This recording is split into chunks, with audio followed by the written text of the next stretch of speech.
गुर्जर आरक्षण संघर्ष समिति के संयोजक कर्नल किरोड़ी सिंह बैंसला का आज सुबह 6 बजे जयपुर के एक निजी अस्पताल में निधन हो गया। वो लंबे समय से बीमार चल रहे थे।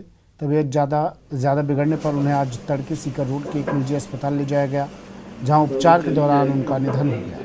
कर्नल बैंसला के निधन की खबर सुनते ही उनके समर्थक अस्पताल पहुंचना शुरू हो गए। अंतिम संस्कार शुक्रवार को उनके पैतृक गाँव हिंडौन के पास मूड़िया में किया जाएगा। अंतिम समय में उनके बेटे विजय बैंसला साथ थे। अभी उनका पार्थिव शरीर अंतिम दर्शनों के लिए वैशाली नगर स्थित घर में रखा गया है। बैंसला के 3 बेटे और एक बेटी है।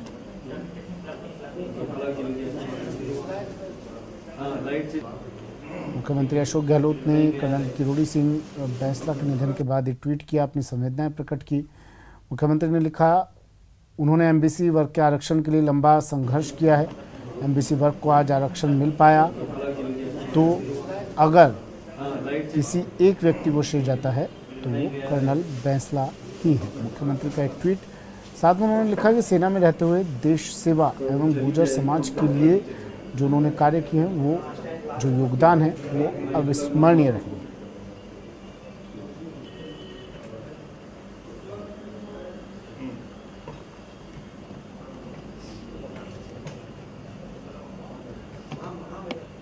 वहीं पूर्व मुख्यमंत्री वसुंधरा राजे ने भी कर्नल किरोड़ी सिंह बैंसला के निधन के बाद ट्वीट कर अपनी संवेदनाएं प्रकट की। लिखा, गुर्जर नेता कर्नल किरोड़ी सिंह बैंसला जी के निधन का समाचार सुनकर अत्यंत दुख हुआ। उन्होंने आजीवन समाज की भावनाओं को आवाज़ दी।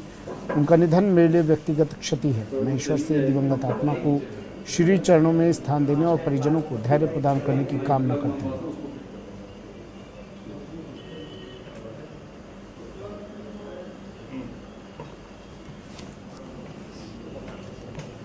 नेता प्रतिपक्ष गुलाब चंद कटारिया ने भी ट्वीट किया। लिखा, गुर्जर नेता कर्नल किरोड़ी सिंह बैंसला जी के निधन का दुखद समाचार प्राप्त हुआ है। मेरी गहरी संवेदनाएं शोकाकुल परिजनों के साथ है। ईश्वर दिवंगत आत्मा को शांति एवं परिवारजनों को यह आघात सहने की शक्ति प्रदान करे।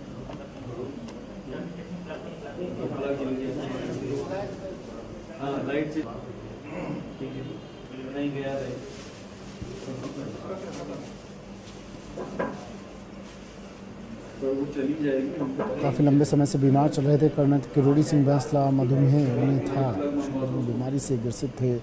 अस्पताल आज उन्हें तड़के लेकर जाया गया। अस्पताल में उनका ट्रीटमेंट किया गया, जहां सीकर रोड स्थित अस्पताल उन्हें लेकर जाया गया, जहां पर उनका निधन हो गया। कल कर्नल किरोड़ी सिंह बैंसला का अंतिम संस्कार किया जाएगा।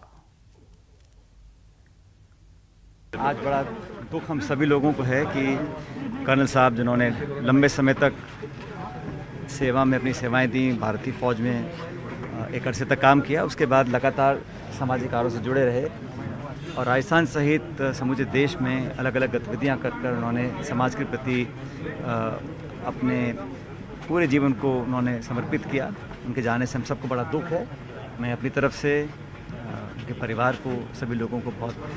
किरोड़ी सिंह जी बैंसला के निधन से निश्चित रूप से बहुत दुख हुआ है और उन्होंने निस्वार्थ भावना से जिस प्रकार से गुर्जर समाज और अन्य पिछड़े समाजों की सेवा की, उनके हकों के लिए संघर्ष किया, वो सदैव याद किया जाएगा। कर्नल साहब का जो जीवन रहा, उन्होंने न केवल एमबीसी समाज बल्कि सभी समाजों को, जो पिछड़े वर्ग के परिवार हैं, पिछड़े वर्ग के बच्चे हैं, किस प्रकार से वो आगे बढ़ सकते हैं, वो राह दिखाने का उन्होंने काम किया। पूरे हिंदुस्तान के लिए, पूरे भारत के लिए एक अपूर्ण क्षति है। जिस तरीक़ा से उन्होंने समाज के लिए लड़ाई लड़ी और गरीबों के लिए जिस तरीक़ा से लड़ाई, इतिहास में रिकॉर्ड उनका नाम दर्ज होगा। जो काम वो इतिहास में करके चले गए हर एक क्षेत्र के अंदर, और गरीबों के लिए एक अपूर्ण क्षति है और व्यक्तिगत हाँ, मेरे लिए भी व्यक्तिगत बहुत क्षति है। राजस्थान के किसान कौम के बहुत बड़े नेता और जो सेना में अधिकारी रहे, ऐसे हम सब के प्रिय और जिन्होंने एक लंबा संघर्ष किया, जिनका जीवन किसी कौम के, किसान कौम के किसी भी नई पीढ़ी के लिए प्रेरणा हो सकती है, ऐसे कर्नल किरोड़ी सिंह जी बैंसला, जिनका आज तड़के निधन हो गया। मैं प्रदेश भारतीय जनता पार्टी परिवार की तरफ से उनके प्रति शोक संवेदना व्यक्त करता हूं। परिवार को संबल मिले, ऐसी कामना करता हूँ। हमेशा एक सैनिक की भांति डटे रहे और सेवानिवृत्ति के बाद सबसे पिछड़े समाज की बात उन्होंने उठाई। वो पूरे देश के अंदर गुर्जर समाज सहित पिछड़े समाजों के का मुखौटा बने और मैंने ऐसे विद्वान व्यक्ति को, कर्नल साहब को हमेशा किताब पढ़ने का भी शौक था। देश की समसामयिक राजनीति पर भी उनकी टिप्पणियां बड़ी सटीक होती थी, पर जीवन पर्यंत जितना जिंदगी उन्होंने जी आखिरी सांस तक वो परमार्थ में लगे रहे। ये अपरिपूर्ण क्षति जो रही, अब कर्नल साहब तो घर पे आ गए हैं और आज जयपुर के उनके निवास में जो खातीपुरा सर्कल के पास में हम जाएँ वहाँ पर खुले दर्शन के लिए सब लोगों के लिए कर्नल साहब यहीं हैं और आखिरी संस्कार गांव मुंडिया में होगा। कल मेरी उनसे बात हुई थी, कल जब मैं हिंडौन गया था, वहाँ से वापस आया तो वो यही कह रहे थे कि अब गांव चलते हैं। शायद उनको इस बात का प्रोनॉमिनेशन हो गया था कि दिन आ गए हैं। प्रदेश में आज से 10वीं की परीक्षा